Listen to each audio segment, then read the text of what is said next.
Assalamualaikum doctors. In this video I am discussing Crohn's disease management. So you know that first Crohn's disease chief complaints history present with chronic diarrhea or pararectal bleeding. Yes.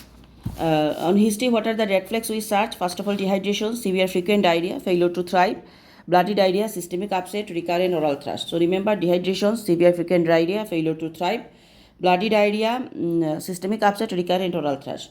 If known case coming with diarrhea, that is relapse, non-compliance to the drug or treatment, other diagnosis, ulcerative colitis. So relapse cases or non-compliance to medications. DD of chronic diarrhea defined more than 2 weeks, I am telling. First of all, malabsorption headache, that is celiac, cystic fibrosis, IBD, cow's milk protein allergy and food allergy, secondary lactose intolerance. Functional is toddler's diarrhea, immunodeficiency, HIV, immunodeficiency syndrome. Infections are giardia, entamoeba, pseudomembranous colitis, hepatitis A, and tuberculosis.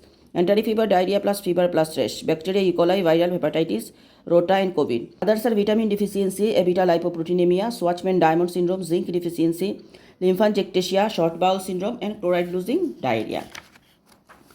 Now I'm going, how can I manage? So first of all, after taking the history, after taking history, I will the revise notes. I will see if it is a diagnosis, what investigation done or not.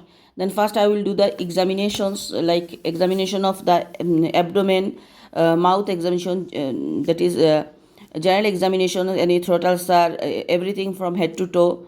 In abdomen there may be any lump present, and vitals, dehydration status, heart rate, respiratory, everything we will check. And I will talk with my senior consultant that admission needed or not. Then I will run some tests. Labs for acute attacker, full blood count, inflammatory marker, ESR-CRP, fecal calprotectin. Remember, fecal calprotectin, alkaline phosphatase. Liver function test, urea electrolyte plus creatinine, and drugs level if on medications. For chronic complications, iron profile, ferritin and vitamin B12 level, ophthalmology for slit lamp examinations, ECG for pericarditis. Upper and lower GIT endoscopy with biopsy. In Crohn's disease, what we find? Microscopic findings, skip lesions, clobestone appearance, transmural infiltrations with eosinophils, neutrophils, crypt hyperplasia. So skip lesion we find in Crohn's disease, and clobestone appearance. Cobblestone, remember, cobblestone appearance. But lower GIT endoscopy and biopsy in ulcerative colitis, what we find? Atrophy, irregularity in shortening of the crypts, thickening of the muscularis mucosa, and neutrophils infiltrating crypt epithelium. Abdominal X-ray, if toxic megacolon is a complications. CT and MRI of the abdomen we do. If arthritis, X-ray as if needed, and abdominal ultrasound for gallstone and strangulation. So what we do? Full blood count, ESR-CRP, fecal calprotectin. Then liver function test we are doing. Urea and electrolyte we do. These are drug level, creatinine, we will do the iron profile, vitamin B12 level, iron profile, ferritin, vitamin B12 level, ophthalmology for slit lamp examination, ECG for pericarditis, and we do upper GIT biopsy.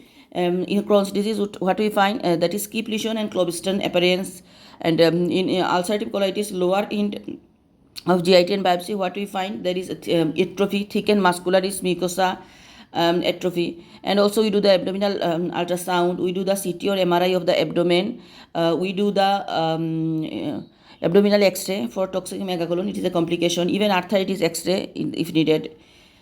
Now what is the treatments of Crohn's disease? Our goal is induction of remissions, first line, second line, third line. So first line, what we do? First line is the first presentation or single exacerbation in 12 months.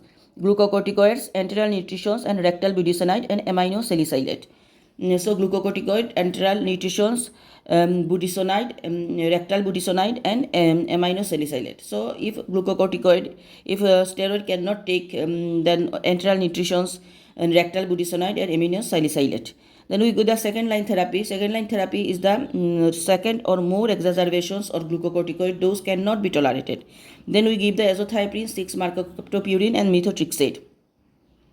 Azathioprine, 6 mercaptopurine, and methotrexate. And third line are biological treatment, infliximab, adalimumab. And maintenance of remission by azathioprine and 6 mercaptopurine, methotrexate. Do not offer glucocorticoid or budesonide for maintenance. Okay. And treatment of complications are abscess and fistula, surgery if indicated. Abscess and fistula we are giving ciprofloxacin and metronidazole. And surgery indicated if abscess not responsive to antibiotic, toxic megacolon, perforation, full treatment without response. I'm telling what treatment we give. Our main goal is induction of revision. First line, second line, third line. First line we give glucocorticoid. Glucocorticoid steroid not tolerated we give enteral nutrition, then rectal budesonide and aminosalicylate. Second line we give if that is multiple exacerbations. That is then we give azathioprine. Azathioprine we give methotrexate and 6 mercaptopurine. And third line we are giving biological agent, that is adalimumab and the infliximab. And maintenance is with the methotrexate, 6 mercaptopurine and azathioprine. And complication for fistular abscess we are giving antibiotics ciprofloxacin and metronidazole. If treatment fail we are giving surgical.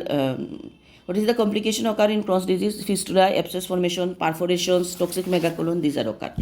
Okay, so types of anemia present in Crohn's disease I am telling. These are normocytic, normochromic for chronic disease, macrocytic anemia for vitamin B12 deficiency, microcytic hypochromic for iron deficiency, and autoimmune hemolytic anemia. So normocytic, normochromic, macrocytic, microscopic hypochromic, and autoimmune. Jaundice in Crohn's disease are because of primary sclerosing cholangitis, autoimmune hepatitis, drug toxicity, especially the methotrexate, gallstone in infective hepatitis. So drug toxicity, especially methotrexate, that comes on the history. So jaundice are primary sclerosing cholangitis, gallstone, drug toxicity like methotrexate, and infective hepatitis. Abdominal pain in Crohn's disease. What is the abdominal pain? Cholangitis, gallstone, disease activity, autoimmune hepatitis, renal activity, pancreatitis, and gastritis from the steroid.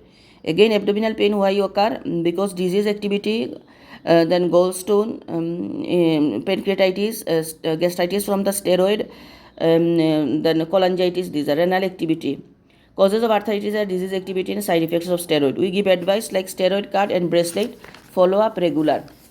And I am now going to the ulcerative colitis management. Ulceratives in mild and moderate and severe. Mild and moderate, what we give? Topical aminosalicylate, oral aminosalicylate, and add-on therapy, topical oral corticosteroid. Severe IV steroid, IV cyclosporine, and consider surgery. If no improvement, we give the infliximab.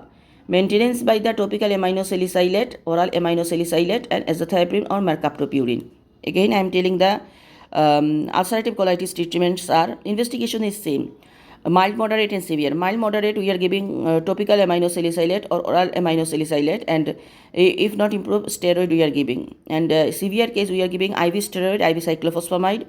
Azathioprine 6 mercaptopurine is the maintenance treatment we can give.